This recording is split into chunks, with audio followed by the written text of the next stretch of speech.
lectures on the clinical presentation, genital ulcers, I expect you to be able to discuss the agents that can give rise to this clinical condition in terms of their epidemiology. These agents, you should be able to list the agents, know whether they are bacterial or viral or parasitic agents.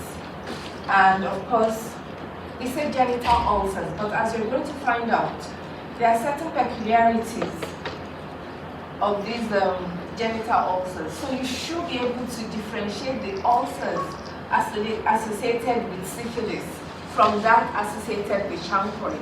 Is that clear? So when I say etiological agents and clinical presentation, that's what I mean. The agent of infection and how they present. You should also be able to discuss what laboratory samples what clinical samples are you going to send to the lab, and what do you expect from the lab? Or if the lab gives you a report, what does it mean? Okay? And of course, how you can prevent infection. So, as way of introduction, the spectrum of microbial agents that can be sexually transmitted is quite diverse. You have viral agents, you have bacterial agents, you have parasitic agents, and you also have fungal agents associated with this condition. Now, when we say sexually transmitted infection, some people refer to it as the elephant in the room. What does that expression mean? Anybody? When we say the elephant in the room, what does that mean?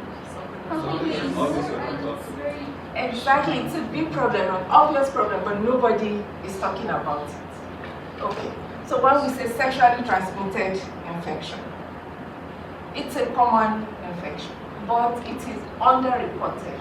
Why? Stigma. Okay? So what is a sexually transmitted infection? From the name. Infection that is passed from one person to another through sexual contact.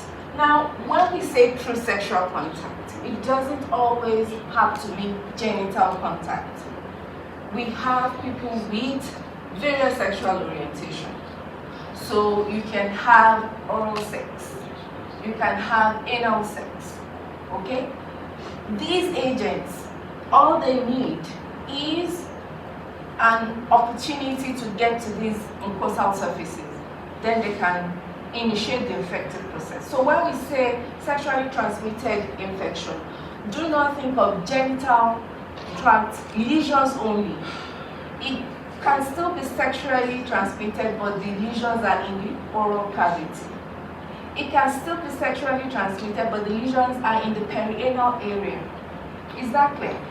And for some agents, you can have systemic dissemination of the agent. So you can have systemic symptoms.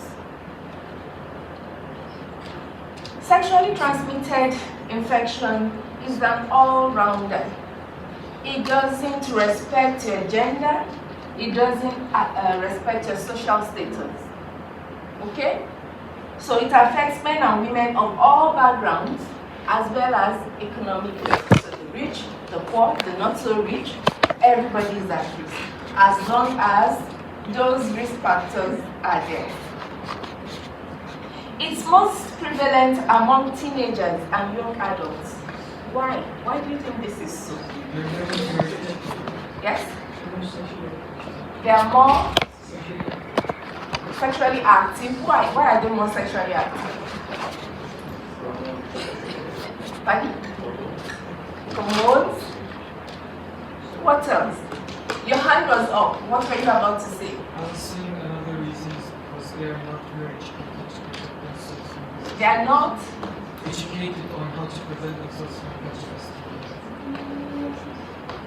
Actually, you have enough information. You'll be surprised what they know. Their level of understanding. But why do you think, yes? They are more I can't hear you, sir. They are more reckless. They are more reckless. Yeah. They take more risk. High risk behavior. When you say don't do this, that's like a green light to them. That's the stage of rebellion.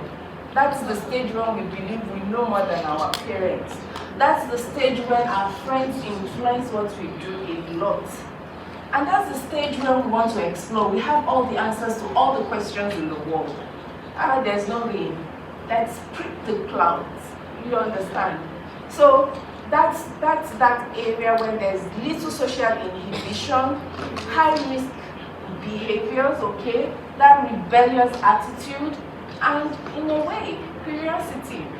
You know, that's where they really want to find out what's going to be the end results, okay? So, about 50% of STIs are in this patient's age group, 15 to 24 years.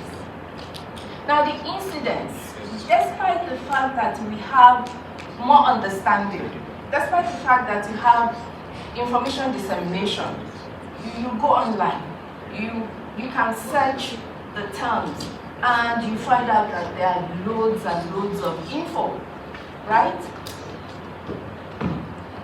In spite of all this, the incidence is on the increase. So what are these factors that tend to promote sexually transmitted infection occurring in the community? Early sexual activity. The earlier the individual starts, the higher the likelihood that the person will have multiple sexual partners throughout their sexually active life. Okay? Late marriages, a lot of people go after their careers, and they don't marry early, but they don't abstain from sexual activity. So the longer they are in a committed, the longer it takes for them to get into a committed relationship, the higher the chances that they will have multiple sexual partners. There's also an increase in divorce rate. So some divorce, they remarry, they divorce again, they remarry, what we call serial monogamy. So at any point in time, although they're with one partner, but it doesn't last. 2 years, they're in another relationship. 6 months, they're in another relationship. So that's serial monogamy. So it can also, encourage the spread of sexually transmitted agents. Then the misconception about menopause. This is particularly important in the US, where women who are menopausal believe that now they can't get pregnant, it means they can't get infected. Okay? So they engage in high-risk behavior that promotes the transmission of sexually transmitted agents. Now, the incidence is higher in medically underserved population because these are the people that are less likely to get the needed knowledge to protect themselves from being exposed. For some of these sexually transmitted agents, there are no symptoms, particularly in women. So the infected individual is not aware that he or she is infected, and they continue to spread the agent in the community. I should sound a note of caution. When you start practicing, you'll see a lot of cases that will present as genital ulcers. Not all genital ulcers are sexually transmitted. For example, you can have fixed drug eruption in that area. So you need to take a very good history.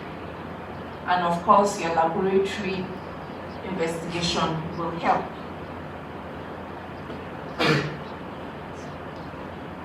Like I said, in women, they are likely to be asymptomatic. As a result, the complications associated with infection tends to occur more in women than in men. And these complications include pelvic inflammatory disease, in which we have ascending infection from the genital tract to involve the uterus, the fallopian tubes, and occasionally the ovaries as well. And it can lead to tubal or ectopic pregnancies. We're going to discuss that later. It can lead to primary or secondary infertility. Primary infertility means the woman was never able to achieve pregnancy. secondary infertility. She's been pregnant in the past, but now she cannot get pregnant. Okay? Some sexually transmitted agents put the patient at risk of malignant transformation later. And of course, you can also have vertical transmission of some agents to the embryo or the fetus, depending on the stage at which infection was acquired. So MTCT stands for maternal transmission of syphilis, mother-to-child transmission of syphilis. Another thing you should note is that ulcerative sexually transmitted infections increases the risk of acquiring HIV infection, because inflammatory cells that bear the receptors for the HIV agent, they are drawn to the site of the ulcer. Another important point that you must remember, if you don't remember anything that I've said today, is that sexually transmitted agents are a buy one, get one free infection. Yes. So they tend to occur in multiples. Okay? So if you identify one, you must screen for others, even if the patient is not complaining. Okay? So it's very rare to have just Neisseria gonorrhea infection.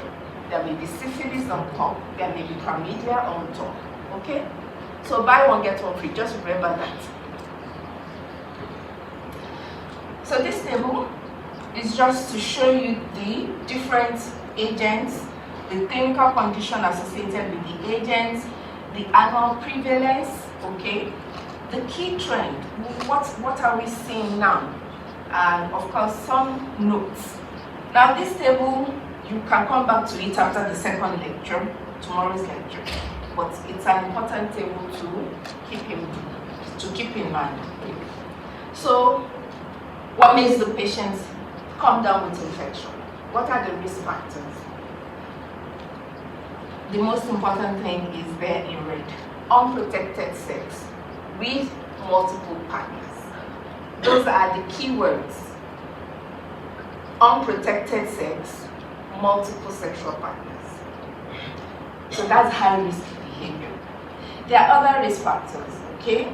Previous history of STI, high risk behavior.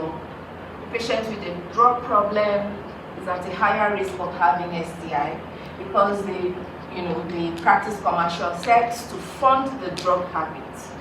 Okay?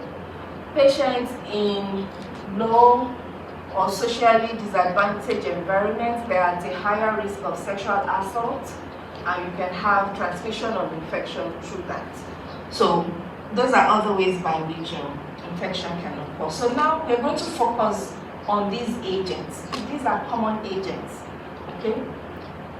So the microbes are listed and the disease condition associated with each agent. In terms of pathophysiology, whichever agent we're dealing with, whether it's syphilis, whether it's chancroid, okay, whatever condition that we're dealing with, the basic thing is that the organism was able to invade the susceptible host through microscopic aberrations. That's the initial step in the pathogenesis. If the organism is not able to penetrate, then there's no infection. Okay? And eventually, the organism is able to overwhelm all the defense mechanisms at the site of invasion, and then you have clinical disease. So as a general, that's the general thing. So let's look at specific agents, starting with herpes simplex, which causes genital herpes, as opposed to ulcers that you have around the oral cavity.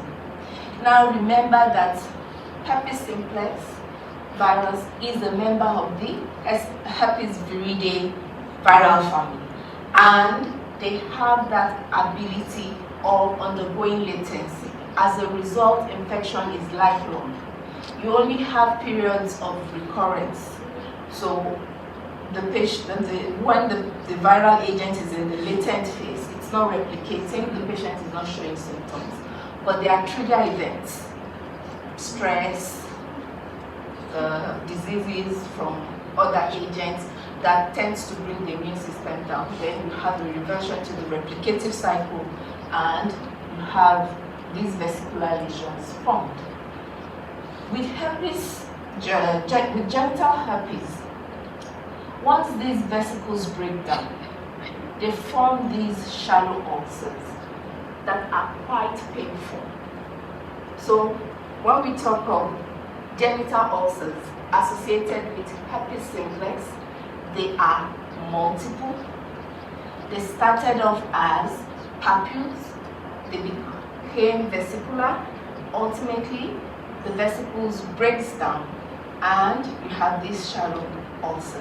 So that's the natural history. When you ask the patient what happened, you're probably going to get that kind of history. At least in males, you will. In females, it depends. Okay? Now remember that herpes viruses are double-stranded DNA viruses. Okay? And we have two types. The type 1 usually causes infection above the diaphragm, and the type 2 below the diaphragm. But like I said earlier, we have people with peculiar sexual orientation. So now we know that either one can cause infection at either site. Exactly. But as a rule of thumb, genital herpes is associated with type 2. Exactly. Incubation period is approximately 2 to 7 days, but you can have a range of 2 to 21 days. And like I said, the initial lesions are papules, they become vesicular, and then they become painful ulcers. This is very important when you take your history, and to differentiate the ulcers from the other ulcers associated with the other agents we're going to discuss. In terms of where the ulcers are found, again, it depends on the sexual orientation of your patient. So, in patients who practice regular receptive sex, you can have lesions on the labia majora, minora, the vaginal mucosa, or the cervix in women. And in men, you can have it along the penile shaft, the penis, the glans, and the prepuce in uncircumcised men. In men who have sex with men, you can have it as perianal lesions. Okay?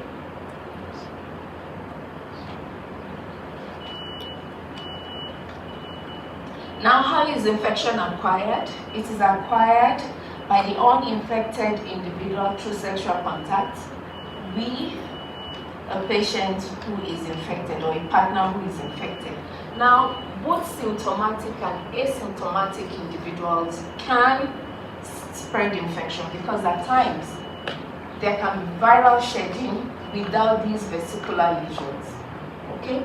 And it's important for an individual who has had genital herpes in the past to inform his or her new partner, because you can transmit it to that person. So you owe that person the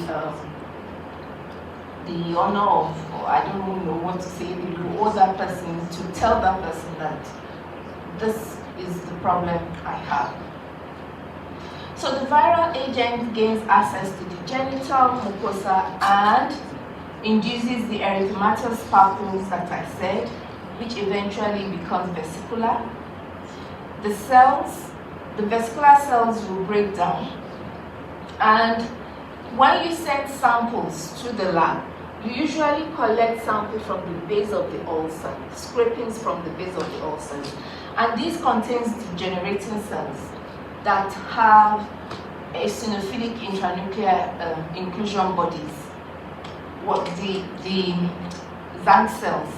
So the test itself is referred to as Zank test, and the cells you look out for are the Zank cells. So here you have a picture showing the Zank cell. Okay? So you can see it's a giant cell. It has multiple intranuclear objects structures in there. In terms of diagnosis, you can make a clinical diagnosis, okay? You can either find the vesicular rash still present, or you have the ulcers. Remember that the ulcers are shallow. They tend to occur in crops, okay? And they have this grayish covering, yes. Asymptomatic, you won't see any lesions, so you can't know that. Okay? It's only when they have these ulcer lesions. Remember, we are discussing ulcer presentation. Is that clear? In terms of laboratory diagnosis, you can perform molecular assays, nucleic acid amplification assays. There are different types, and they are the most sensitive, but of course they are expensive. So when we talk of the low to middle income countries, this may not be available. We can also perform culture, but remember that culture is not for management purposes because it takes a long time, and you can do this as a research interest or for epidemiological purposes. We can also perform cytological examination of Gimster-stained ulcer-based squamous. Like I said, you look out for the Zank cells. Then we can also perform direct fluorescent antibody assays, in which you have antibodies tagged onto a fluorescent reporter compound. These antibodies are specific for antigens associated with the viral agents. So you need a fluorescent microscope in this case. How can you prevent infection? Counseling is very important. You should let the patient know that it's a lifelong infection, and there are going to be periods of remissions, and the patient is also able to shed viruses asymptomatically. The patient should be encouraged to avoid sex during active disease or during the stage that we refer to as prodromal symptoms. Most patients who have this infection, they know when they are about to break out in rashes. They have maybe painful tingling sensations and things like that. And maybe 2-3 days later, the vesicular rashes or the papular rashes will form. So once they have that feeling, they should avoid sex or they should use protective measures. Yes. So in the case where they're in the asymptomatic phase, they can't transmit the disease to someone else. Right. In the asymptomatic phase, they can still transmit it. They can shed it asymptomatically. But during the prodromal phase, that's when you are sure that yes, the vesicles are coming or the papular rashes are going to erupt very soon. They are very infectious at that stage. Then when they have the ulcers, when they have the vesicular rash, when they have the ulcers, they are highly infectious because the fluid in the vesicle is teeming with viral agents. Okay? So use of barrier method with a new or an uninfected partner, and of course you must inform that partner that this is the problem you have. Elective cesarean section for pregnant women, because this can be acquired by the baby and it can result in neonatal encephalitis or meningitis or respiratory problems. Okay? Antiviral drugs may be used to prevent or manage the condition, but they do not cure it. It's just the management, yeah. Wait, I'll go first. Okay, so for elective C-section, why would we see that versus women that have children vaginally? Because vaginally is where you can see the ulcers. You can see them other places too, but why increased chance in cesarean? Okay. That's my misunderstanding. Thank you. So even if a patient acquires HSE through non-sexual contact with their young for the rest of their life without the risk of transmitting it vaginally during birth or giving it to a partner, not home? Yeah. Herpes simplex type 1 is usually limited to the oral upper, yeah. But if that person grows up and practices oral sex, he or she can transmit it to the new partner. Okay? It doesn't matter whether the that index individual was exposed at age 10 or age 12. It's lifelong. Okay? But if it happened on that normally presents in the oral cavity, it can still present as genital. Yeah, that's what we said. Now that we have a lot of funny things going on outside, anything can happen. And then some people use sex toys. These can be contaminated, can also transmit infection. Okay? Yeah. Okay. So the next agent we are going to discuss is syphilis. And I like this particular poster because of the sentence, the return of a historic disease. Syphilis is a treatable condition. Okay? In this time and age, there shouldn't be people coming down with complications of infection.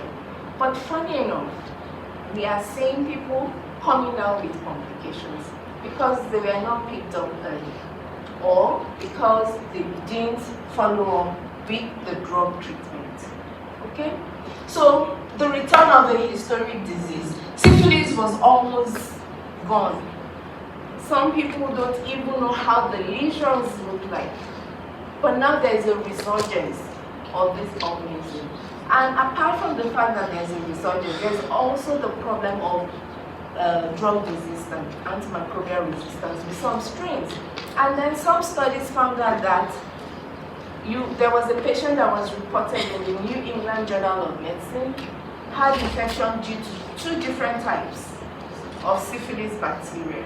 And at the end of the day, they exchanged genetic material and a new strain evolved within that particular host that is different from what we know. When the whole genome sequencing was done, it was found out to be a new strain. So an old enemy coming back, not face. Okay? The etiological agent of syphilis is Treponema pallidum. You know this. It's a spirochete and it's highly fastidious. Up till today, we are not able to isolate this organism in the lab. We have other tests to confirm infection, but we can't isolate the organism in culture media or on culture media. The infection has systemic manifestations. So it's not just the ulcer. At times, particularly in women, you may not see the ulcers. It may be the systemic dissemination of infections that will alert you to the diagnosis. I was at a conference where a case presentation was made of a pregnant woman who presented with knee pain, okay? And they thought it was septic arthritis. And when they collected the synovial fluid for analysis and culture, it was syphilis. It was the serial gonorrhea. But because of the buy one get one free, she was screened further and they found out that she had syphilis as well. So at times when patients present, they may not present with lesions in the genital tract. You may have a systemic presentation. Okay? The organism is transmitted from infected lesions on the skin or the mucous membrane of an index individual to the uninfected individual through sex. It may also be acquired congenitally. So if you have a pregnant woman who acquired the infection during pregnancy, it's possible to transmit it to either the embryo or the fetus, depending on the stage at which infection was acquired. This organism has a predilection for the endothelium of small blood vessels, and it leads to endarteritis, so that there's occlusion. What do you think will happen? to the distal parts supplied by the affected blood vessels. Ischemia and necrosis, infarction, yeah. So when that happens, an ulcer develops. Okay? Now, it's usually a painless ulcer. There is no pain. Now, with the formation of the ulcers, you have influx of inflammatory cells, such as granulocytes, and this explains why patients with syphilis are at a higher risk of coming down with HIV, either transmission or acquisition, depending on the situation, because you have a lot of these inflammatory cells at the site of the lesion. Now, with syphilis, you can have what we call different stages. How soon after infection did the patient present? For women, you hardly get them at the primary stage, unless they came for a gynae examination unrelated to STI, and then you saw the lesion on the cervix or the vaginal wall. But with men, they will come because it's quite obvious that something is not right. Some men also miss the initial ulcer because it is painless. Okay? So we talk of the primary phase or the primary stage. That is when you have the painless ulcer with or without lymph node enlargement. At that stage, it's still a localized infection. Then, because it is painless, the patient may not come for evaluation. The organism continues to replicate and disseminates through the bloodstream. Then it becomes a secondary infection. That is the stage where you have rashes, lesions on the skin, on the palms, the sole of the feet. In newborn, it's what you see when we have a child presenting with what we call snuffles, nasal discharge. And this discharge is teeming with the infected organism. Then after the secondary phase, because the immune system is going to respond to the presence of the organism.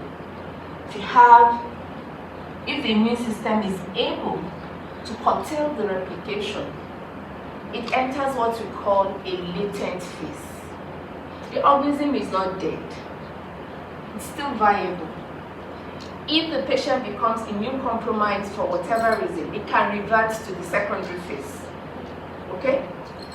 So if the immune system controls the replication, you have the latent phase, which is divided into early and late, depending on the time interval. Now with early, the organism is still viable, like I said, and if anything happens to compromise the immune system, it can revert to the secondary phase. With late syphilis, the organism is no longer viable in quotes, but the immune system is still fighting. It's like you now have a dysregulated immune response to the organism. So the tertiary phase is the phase at which the organism is no longer the one responsible for the damage that you're going to see or the symptoms that the patient comes in with. Rather, it is the hyperactive immune system that is now doing the damage. Yes. At this stage, are they still capable of affecting other sexual partners? During the tertiary phase, no, because it's now the immune system that is crazy. But during the primary, secondary, and latent phases, it's possible. Some say latent, they don't transmit, but some studies have shown that in pregnant women, even in the latent phase, they can transmit to the child. Okay? So, if a woman is not testicle and she wants to have children, she have to wait until after the late phase is over? No, she should be treated. If you get a pregnant woman, she should be treated aggressively. It's so important that even if she's allergic to penicillin, you desensitize and treat. That is how important it is to treat this infection. Ideally, in this time and age, nobody should come down with complications associated with this agent. So let's look at the different presentations, starting with the primary syphilis. This particular presentation is associated with the formation of a pupil that eventually breaks down to form the painless ulcer. Now, the ulcer may be located anywhere. Like I said, it depends on the sexual orientation of the patient. As you can see here, we have oral lesions. Here it's on the glands. Here it's on the thumb. It can be perianal. It can be within the rectum. Okay? Now, these painless ulcers are referred to as chancres, okay? And they are highly infectious. The incubation period between exposure and lesions formation is about 10 to 90 days. It's a range. Now, without treatment, healing of the primary lesion can occur. Healing in quotes, in that you won't find ulcers, but the organism is still divided. So you can have dissemination through blood and lymph. That's when you now have progression to secondary syphilis. Are you following? Now, with secondary syphilis, that's more or less disseminated. It's systemic. It's no longer something limited to the genital tract. So, excuse me, you can have different presentation. Here you have a patient presenting with alopecia, and it's due to syphilis. Okay? Here you have condylomatous lata, okay, on the butt cheek, okay? These are soft growth. Again, these lesions are highly infectious, so you don't touch them with ungloved hands. You shouldn't. And here you can find the different distribution of the rashes. You have perioral rashes, you have rashes on the trunk, you have the maculopapular rashes on the palms, and so you now have a systemic lesion.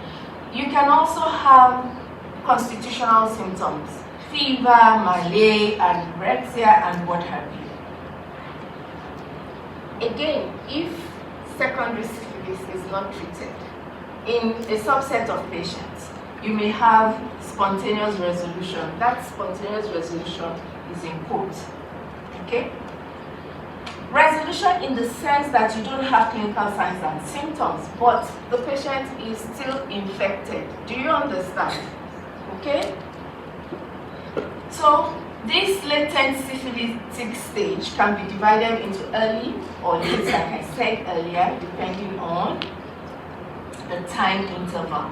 So, with early, it can last for a year or two after the disseminated stage. Okay?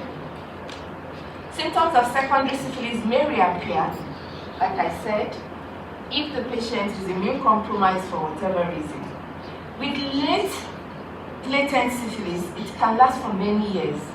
There are no symptoms, patients are non-infectious. However, like I said earlier, in response to your question, some studies have shown that some mothers can transmit this agent to the baby at the latent phase.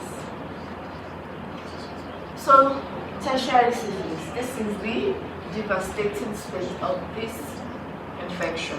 And like I said, at this time, we won't find the organism again. But the immune system has gone into overdrive. And the immune system is destroying different organ systems. The skin, the bones, the central nervous system, and the cartilage, every and any organ system can be affected at this stage. Exactly. So this tends to occur about 15 to 20 years after the initial infection. Okay? And it's characterized by localized granulomatous lesions that are referred to as goma or gomata for many. And like I said, they can affect different organ systems in the body. With the central nervous system, that's the neurosyphilis, it's important that you keep in mind a group of symptoms that the patient presents with. And the mnemonic is paresis. The P stands for personality changes. Somebody that was initially described as easygoing becomes unduly aggressive, destructive, and things like that. So you have personality changes. Affect. So they're always like happy, sad, you know, just not the typical person, you know. Reflexes can be hyperreactive or not there, so you can have abnormal reflexes when you examine. Eye changes, okay?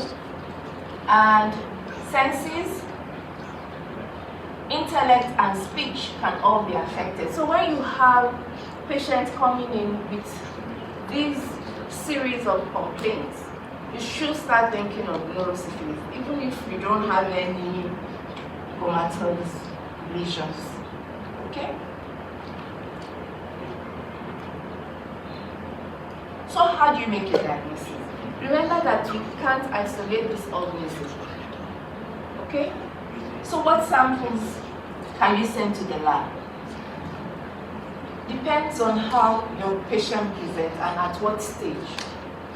If the patient presents during the primary stage, you can collect fluid from the base of the ulcer and you can send it to the lab for microscopy.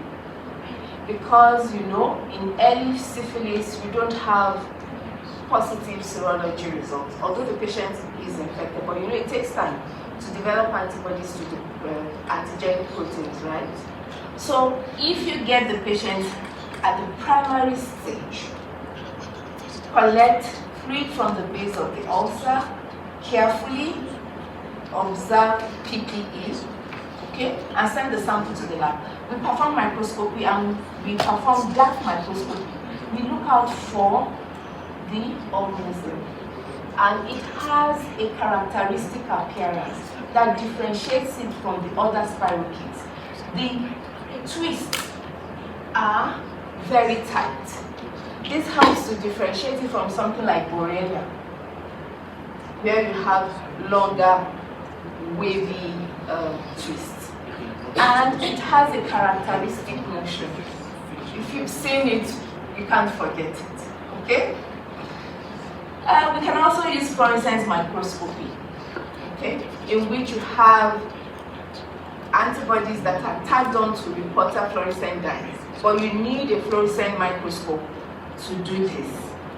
Serology can help, and when we say serology, we have two types: the NTT, the non-treponema test, and TT, which are treponema test. So what does that mean? Non-treponema, from the name, means the antigens you're screening for are not peculiar to only treponins. So other organ systems in the body may have similar antigens, so you can have cross-reactivity. As a result, we tend to use them as screening assays, not for confirmation. The treponem tests are based on antigens that are associated with the organism. So it's more of a confirmatory test or confirmatory assay. Are you following? Okay? Of course, we have nucleic acid amplification assays. Again, this will not be available in low to middle income countries because of the cost and the expertise required. So the non-treponem test uses cardiolipin lecithin, which you can also have on other organ systems like the heart and humans. However, screening with this agent, with this assay, shows that antibody activity usually correlates with disease activity. So the higher your titer, the higher the degree of treponins present in the host. Results are given quantitatively, so we talk of the titer value. Okay? This is very important because it is used to monitor therapy. The non-treponem test can be used to find out whether the patient responded to the drug that you gave. The troponin test cannot be used to monitor response to therapy because it remains positive even when the patient has recovered fully. Is that clear? Yes. Pardon? Pardon? How does the non-troponin test monitor response to therapy? The titer will fall and eventually disappear. But isn't it not for troponin? Is it not what? Not for the bacteria which is Speak up. I can't hear you. Isn't it not specific for troponin paladin anyways? No, it's not. That's why it's non-troponin. It's not specific. But antibody activity and replication of the organism are linked. So if the drug works, you don't have troponins in the system, then the titer of the antibody will drop. Would you confirm diagnosis first before using this to monitor? That's a topical issue. We have what we call the reverse algorithm, in which you start with the troponin test and then you reflex to the non-troponin test. That's a question of management policy, and I'm not going to go into that. You can also use the conventional one, that is the non-troponin test, then the troponin test. But some centers flip it over, okay? But it's something that even at professional level, it's something that is still being discussed. There is no general consensus, okay? Now you can have false positive, keep that in mind, in patients who have other conditions such as hepatitis or connective tissue disease. Now, out of all the non-troponin tests or assays that are available, it's the Venereal Disease Research Lab, that's the VDRL, that is approved for screening for neurosyphilis. Okay? You cannot use rapid plasma reagin, which is another example of a non-troponin test. You cannot use it for neurosyphilis diagnosis or screening. Exactly. So the troponin tests, which are specific for the organism. So usually you have this microtiter well, and you have sensitized and unsensitized red cells that are reacted with the patient's serum. Now, the sensitized red cells have antigens, recombinant antigens, specific or usually associated with the organism. It's specific for that agent, Treponema pallidum. You now react the patient sample with these sensitized red cells. And from your PhD lecture, you remember when you have antigen-antibody reaction, okay, and you have lattice formation, you're going to have hemagglutination. So you have that dispersal of the red blood cells. But if the patient sample does not contain antibodies, then the red cells are going to pull down into what we call a button, like here. So we refer to them as buttons. But if you have interaction with antibodies, you're going to have lattice formation and dispersal of the sensitized red cells. So you'll notice that there are numbers here. These numbers represent the dilution. So you look at your sample, and until when you don't have any reaction. So that gives you the titer level. Is that clear? So that's how we perform the treponema test. So in terms of management, you need antibiotic therapy. Prevention, usually a whole lot of things to do. Use of barrier method. Actually, for most of these agents, the use of barrier method is encouraged, but remember that barrier method is not 100% foolproof. So this is an example of a patient who developed the syphilitic ulcer at the base of the penis, although he was using a condom. So you can still have transmission. The next agent we are discussing, oh my, if I don't finish it today, I'll continue tomorrow, and then tomorrow I'll try to be fast. Haemophilus cray is the etiological agent of chancroid, and the disease is characterized by painful, non-indurated. What does non-indurated mean? It's not what? It's what?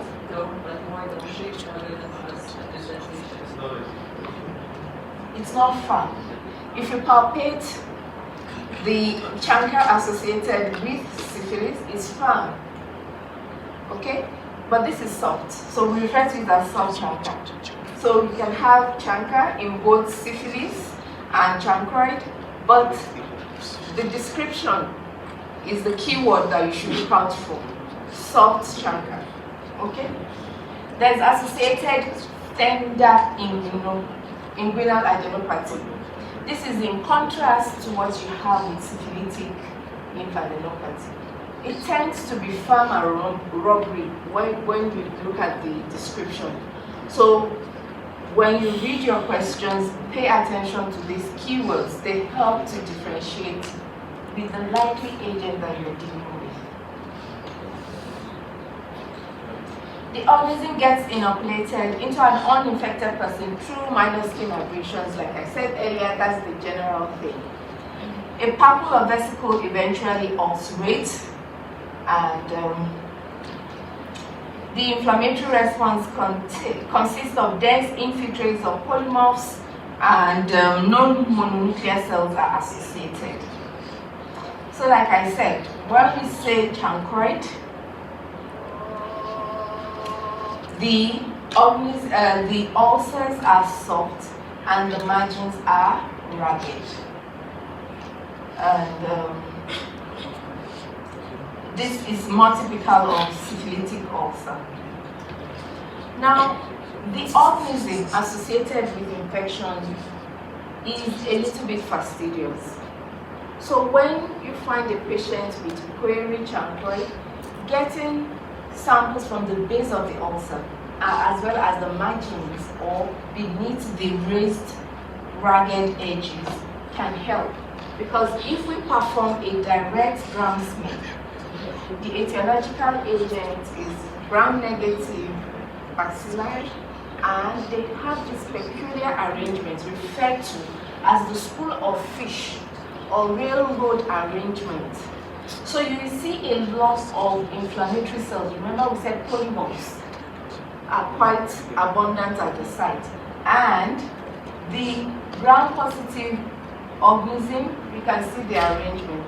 So when we see this, it's highly suggestive. You have to tie it up with the clinical presentation, okay, to make the diagnosis. In rich centers, in rich countries, you have nucleic acid amplification assays that you can use. In terms of presentation, you tend to find the ulcers, like we said, they are soft. We won't appreciate that from the picture, but we can appreciate the margin. If you cast your mind back to that of syphilis, you can see that the margins are ragged. It's not smooth and raised like what you have with the syphilitic ulcer. Again, you have drug management. I'm not going to discuss this. I'm just listing the drugs. You're going to have your discussion. So I'll discuss granuloma inguinale and then I'll stop. And we'll continue from the next organism in the next lecture. Is that good with everyone? So granuloma inguinale is associated with Klebsiella granulomatis, and this organism was formerly referred to as Calimactobacterium granulomatis, JOFU. Now it's Klebsiella granulomatis. It's intracellular, and of course, being Klebsiella, we know it's gram-negative, and there are rods. It shows what we refer to as characteristic bipolar stain. So when you look at prepared smears, it's like you have safety pins within the inflammatory cells, and these are referred to as the Donovan body. Infection is acquired through sex, In terms of how the patient presents, it's indolent. It happens gradually over time. It's not like syphilis where we said it's about 2 to 7 days, although we have a range. But within 2 days, some people will come down with the ulcer. But with granuloma inguinale, it takes time. It's gradual. And it's even a rare sexually transmitted infection now. Usually when you see this, it's in the very poor and probably people engaged in commercial sex work, okay? Prostitutes. So it causes indolent ulcerative, and then look at the description, granulomatous lesions of the skin and lymphatics. Initially, they are painless papules, but they tend to ulcerate slowly. This is in sharp contrast with what you have with herpes simplex. With herpes simplex, you're going to have the papules, the become vesicles, and within days, they break down. Are you following? The ulcerated lesions are highly vascularized. As a result, mere palpating the edges or touching the lesion results in bleeding. So when you see a patient, you can see that the appearance of this ulcer is quite different from what we've seen with syphilis, with herpes simplex, right? And with Haemophilus ducreyi. So they are beefy red, angry-looking ulcers. The condition is also referred to as zonovanosis, and the characteristic feature of the ulcers is that they are sharply demarcated, and they have this beefy red friable base of granulation tissue. So how do you make a diagnosis? Clinically, if you see the ulcer, I've just gave you the description. It's different from the other ulcers we have discussed. So when you start seeing these angry-looking ulcers, you're going to think of what? The zonovanosis, right? And couple that to the occupational history.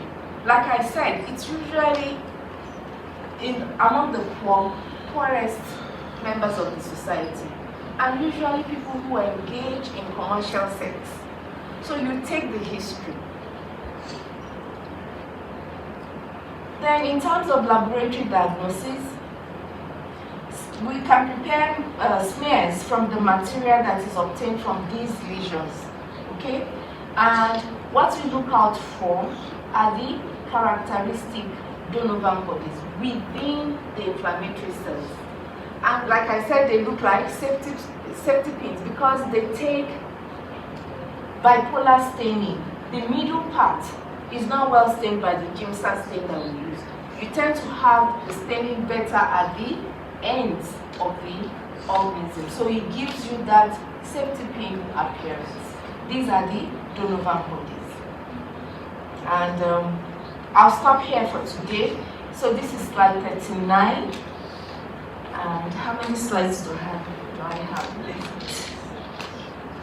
Okay, so slide 39. So we'll start from slide 40 tomorrow, inshallah. Okay, so have a good day.